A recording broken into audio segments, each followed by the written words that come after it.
The fact that we have our co-main event coming up, Grant Dawson versus Ricky Glenn. Grant Dawson coming in at a solid 17-1, stellar record for the lightweight. Of course, that's 155 pound division. He's 27 years old too, so very young in the game and one of the most ferocious divisions in all of the UFC. Dawson's coming in at 5'10 with a 72-inch reach. And then on his counterpart, we have Ricky Glenn coming at 22, 6 and 1. He's 32 years old, and he's coming at 6 foot with a 70.5-inch reach. I think we see this the same way as a lot of people, Zach.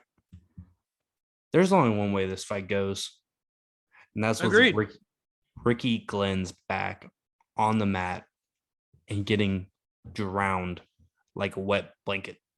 Agreed. I think Grant Dawson is just going to take it to him.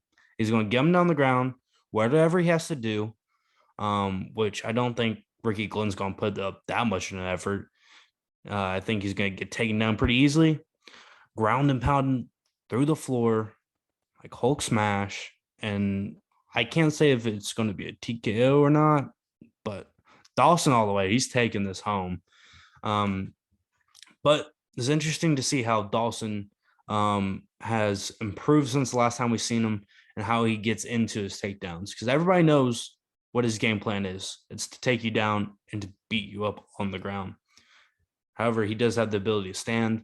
I don't think his hands are as crisp as a lot of guys in the division to keep up with, but his kicks are actually really damn good, and I feel like they're underrated. And they keep his opponent at distance. So whenever he does go in to throw hands, and back out, throw some kicks, keep distance until he decides to shoot. So taking Dawson.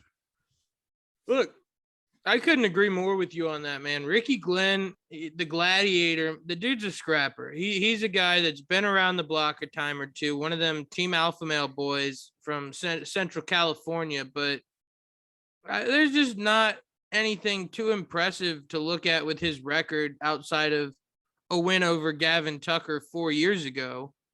So I just don't think, like you said, I think the stand-up's pretty good. I think he'll be able to hold his own on the feet. But if you look at the other side, man, Grant Dawson has been so impressive since, especially since being in the UFC. That last knockout he had coming with 1 second left in the whole fight. Look, people talk about Cody's knockout versus a Sensao being good because it was right at the horn, and then they neglect this knockout where not only did he he TKO'd Leandro Santos, he knocked him out cold. He put the dude's lights out. You saw his eyes roll into the back of the head, and knocked Santos his mouthpiece out of his mouth. He went to the fucking shadow realm.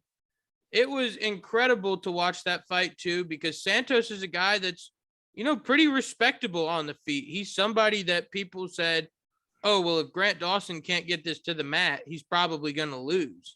Well, and ironically enough, he didn't get it to the mat, really. No, and he outstruck Santos. I think Santos got the better of a lot of exchanges. I think that would have been a close decision for Grant Dawson either way if that didn't make it to the bell. But, I think that was a big test for him. I don't think Ricky Glenn is going to be even close to, the problem Leonardo Santos gave him. No, I think if you want to look at this from the Vegas perspective and you say American football as your sport of comparison, where it's who beats who at a neutral site on a given day, I think Leonardo Santos beats Ricky Glenn in a neutral site in a fist fight on any given day. And I think if we're using that as a method for comparison, given that it was, March isn't recent, but it's not as long as it's been since we've seen Ricky Glenn, if I'm not mistaken. So based on all the factors, I guess Ricky Glenn fought in June. Okay. He did get a win in June and he got it pretty quickly, but looking at the factors here, I agree. I think this is going to be all Grant Dawson. I think Dawson's going to have the advantage both on the feet and on the ground. And the only thing that's really going to be an issue for him is having that game plan and being able to implement it. You know, being a team alpha male guy, we know Ricky Glenn is going to have a game plan. You know, he's going to come in with a strategy that should put him in a good position to win this fight. So it's all going to come down to who really executes. And I think when it comes down to execution, KGD all day. Couldn't agree more. Could not agree more. But we should be looking for the Grant Dawson hype train to start rolling, folks, after this week. I think it's his time. I think the UFC should put something behind him, a la, Patty the Batty. I think these two would actually be a phenomenal matchup in the future. Guys with real good records, both great on the ground. I think it would be an interesting fight.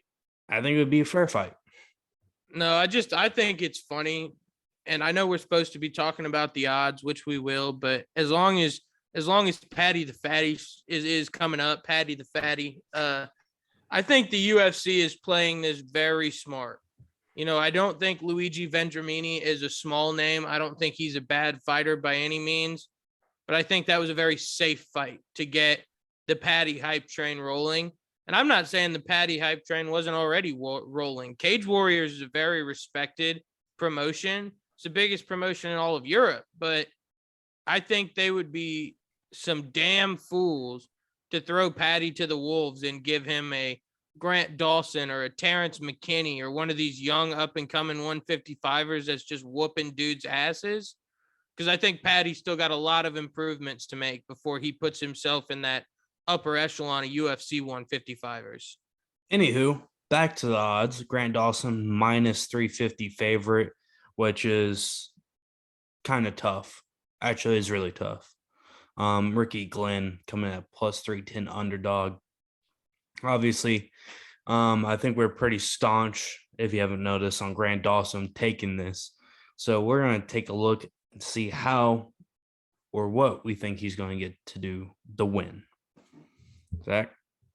No, I agree with what you said. I mean, you hit it. And if y'all don't ever watch these videos past the 2 or 3 minute mark, Gage gave you the bet. Dawson wins by TKO or KO at plus 400. All of the props for this fight not going to decision are in the plus money area. Man, it's just up to y'all to mix and match them. This is a Wendy's 5 for 5 right here. You get the fight doesn't go to decision, just generally Dawson by KO, and then Dawson wins inside the distance at plus 170. These are all very liable picks, and if you can snap them together and make something out of just this fight, you're making a shit ton of a lot more money than just playing the minus 350 underdog because we all expect him to win. Yeah, I think whatever your gut's telling you, you go with. I think the plus money on the props here are tantalizing. I mean, even if you just, throwing a little bit in on fight doesn't go to decision at plus 120. So, okay. I just realized I said the minus 350 underdog we all expect to win. That's like saying almost definitely the large jumbo shrimp we all don't. I don't know. It was oxymoronic in itself. Yeah, that was pretty bad, Zach. It was rough, but as long as we know that I was wrong and I don't stand by it,